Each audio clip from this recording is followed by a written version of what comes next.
Ndeye Mariam Ndiaye. Mesdames et messieurs, bonjour. L'exportation de la ferraille reprend de plus belle malgré un décret portant en suspension pour une année renouvelable de l'exportation de la ferraille et des sous-produits ferreux collectés au Sénégal. Dans Sud Quotidien, nos confrères nous informent que ce sont les traders indiens et des intermédiaires sénégalais qui collectent et exportent frauduleusement par voie détournée des quantités importantes de la précieuse ferraille. Et c'est pourquoi la Someta, la société métallurgique d'Afrique, qui avait signé donc une convention avec l'État du Sénégal, est en train de subir à nouveau les contre-coups de cette exportation frauduleuse. Car depuis quelques mois, le produit n'arrive plus dans les fourneaux de la dite société qui a investi quelques 18 milliards de francs CFA et qui vient à manquer de matières premières. Et selon Sud Quotidien, cela risque d'impacter sur sa production et mettre un coup d'arrêt à son activité. Et dans Sud Quotidien, nos confrères nous indiquent aussi que les services de la dite Someta ont identifié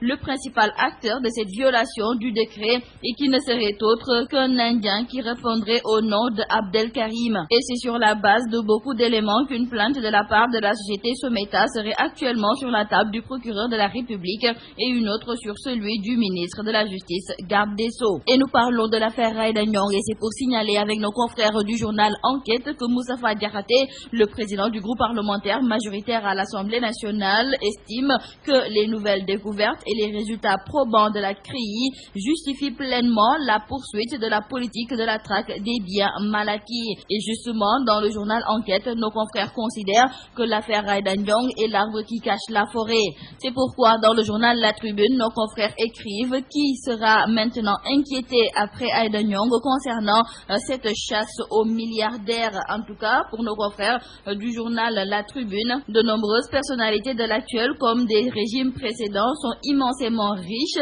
et il serait fastidieux de vouloir connaître le caractère licite ou pas des sommes cachées ici et là-bas. Nos confrères de La Tribune écrivent que si des seconds couteaux comme Aïda Ndiongue sont parvenus à gagner autant d'argent, qu'en est-il des décideurs qui l'ont permis d'être aussi riches comme Crésus, par exemple? Combien pèse Ousmane Tanor Dieng, Moustapha Niasse, Oumar Sarr et les autres personnalités qui traînent une réputation de milliardaires? Et dans le journal L'Observateur, la coalition Benno Bokk Yakaar fait savoir que l'hallucinante fortune de Madame Aïda Ndiongue est un puissant plaidoyer pour la poursuite de la traque des biens mal acquis et demande au camp d'en face de cesser les pressions peu respectueuses pour l'intérêt national, pour la libération des gangsters et autres pillards des biens de la nation.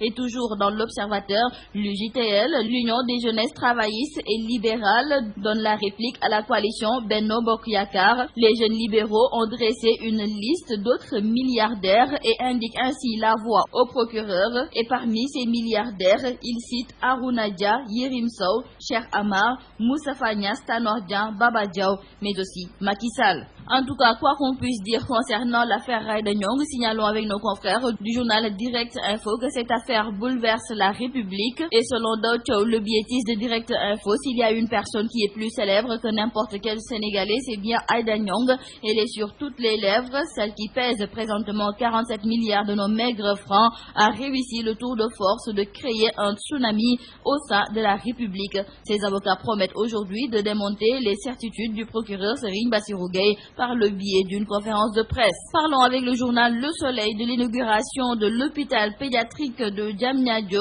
C'est le chef de l'État Macky Sall qui a procédé à l'inauguration de cet hôpital. Cette infrastructure hospitalière, écrivent nos confrères du journal Le Soleil, est réalisée grâce au financement de la République populaire de Chine pour un montant de plus de 5 milliards de francs CFA. Et le chef de l'État, lors de cette inauguration, a réitéré son engagement à doter le Sénégal d'un système de santé performant capable d'offrir des soins de qualité accessibles à tous. Et selon nos confrères du journal Réumi Quotidien, le chef de l'État devra également faire des efforts concernant l'emploi, car à en croire nos confrères de Réumi Quotidien, le taux de chômage au Sénégal est inquiétant. 2 millions de jeunes sont sans emploi et constituent dès lors une bombe sociale. C'est d'ailleurs le constat fait par la secrétaire générale du MEDES, Maître Awa Mbaye, lors d'un entretien sur les grands préparatifs du Forum du Premier Emploi qui se présente comme un cadre unique de recrutement, de rencontres et d'échanges sur les opportunités d'emploi au Sénégal. Et nous parlons de lutte à présent. Dans le journal Sunu Lamb, nos confrères écrivent que le combat entre Eumeu Sène de l'écurie Tajingue et Modou Lo de l'écurie Rock Énergie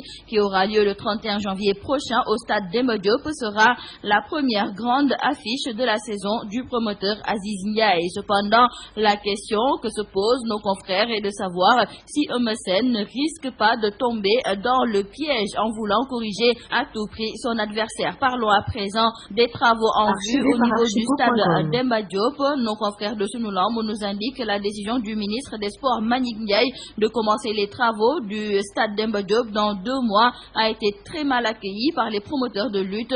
Tous ont désapprouvé cette décision qu'ils considèrent malvenue et dénoncent la procédure. Et nous terminons par le journal Le Quotidien qui nous parle de ces détournements, abus de biens sociaux dans une ONG catholique.